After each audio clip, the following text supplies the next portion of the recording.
Good morning. I'm going to talk about a special tool that will help you deal with your child upset and deal with tantrum and any misbehavior like this. So in the book it says, and we all know this, but let's remind ourselves, kids can't articulate what they are feeling, so their big emotion may comes out as misbehavior, refusing, tantrum, hitting, whinging. Now you might think your child is not as bad, he doesn't misbehave that bad, so you might not need this, but actually they all feel those emotions. They all feel angry, they all feel upset, and it's our responsibility as parents to help them deal with those emotions. Otherwise it's going to come out another way, so they might shut down or they might have other misbehavior. So it's important that we acknowledge them and we really help them maneuver through it.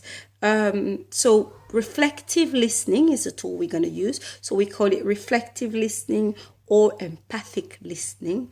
This is going to help show that you care about your child's feeling. It's going to help your child feel heard and understood, and it's very important for them. And if sometime when they misbehave or they kick off, we'll say, use your word, but they don't have words.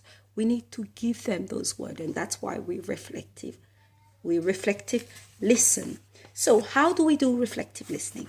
You have 4 steps. The first step is put your emotion and wishes aside. Don't put your anger, don't go and try to do it when you're angry. Don't go and try it when you're upset yourself. Put your emotion and what you want your child to do to move in one side, okay? Your child is on the floor. Don't say stand up. Just put what you want on one side.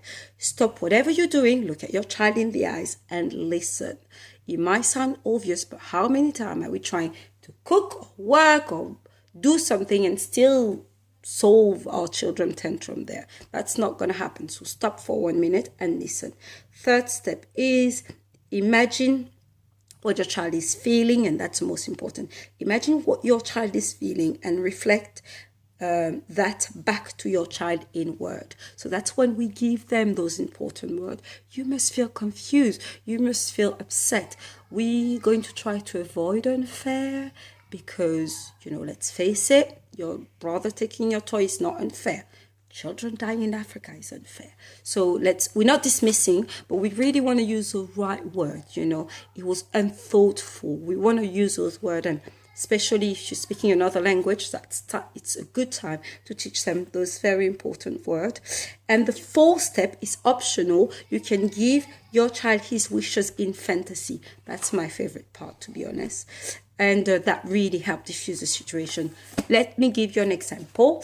I had Noah, who I was a bit worried. So we have been doing bed and tidying up rooms before breakfast every morning. He did it consistently, but on Friday he missed the mark. He just didn't do it. I didn't notice. We went downstairs to have breakfast. When I went up, I realized it wasn't done. I told him, and straight away he went, did it the first time, did his bed and everything. The problem was, if I want to follow through the rules, I couldn't give him his points because he didn't do it before breakfast. And it's important to follow through because children really need those clear rules and, So I found it very heartbreaking to know that, he's not going to have his points, and I know how competitive he is. So I let him kick off, like in the evening when he needed to do his tick. He kicked off. I heard him shouting with his brother, and he ticked it. He said he did it, and he went to bed. And I just waited because, he was too angry to deal with anything at the time. He went to bed. And when he woke up in the morning, I took him aside. I cleared the tick he did, so he's not having his point. And I put him inside and I start reflective listening.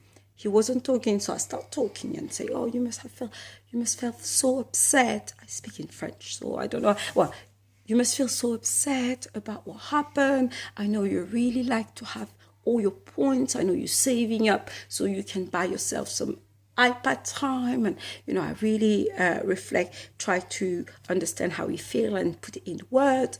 And he opened up And so, yes, I was so sad and disappointed. And he started talking, which is very, very good.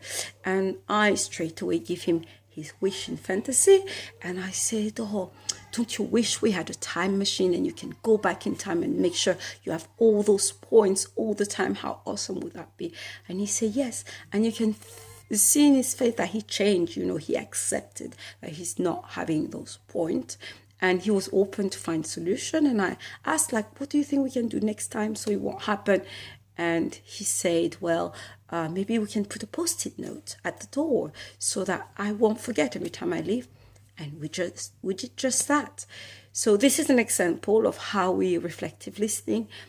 It's very important so that it really is going to help you follow through and really, apply those rules that you put in place. Thank you for listening. Have a wonderful day. Enjoy and bye-bye.